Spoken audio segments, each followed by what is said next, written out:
台中市长卢秀燕是早起的9点外到台中病院去住。卢秀燕讲，伊本身是唔惊注射，颠倒是厝内底的人对伊要注疫苗有淡薄仔烦恼。也毋过卢秀燕讲，伊是地方防疫的指挥官，有责任就要带头做模范，先来做。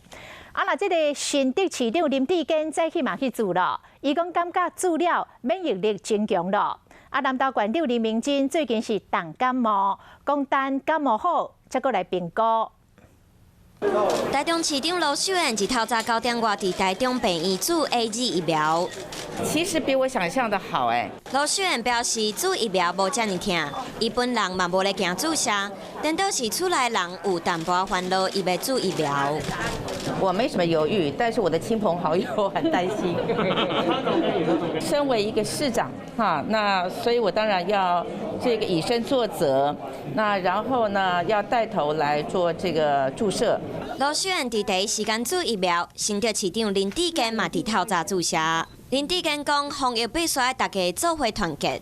打完之后，感觉自己免疫力增强应该是可以让自己在这个防疫工作上作为一个小尖兵不过，南投县长林明珍最近拄好感冒，无法度注射。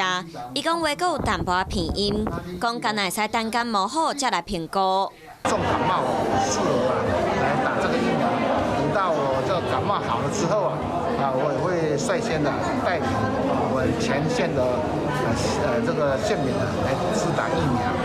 AZ 疫苗扩大注射，县市首长是地方第一线防疫指挥官，拢开始注疫苗，希望会使分享个人的经验，予民众，嘛呼吁大家做伙来注射。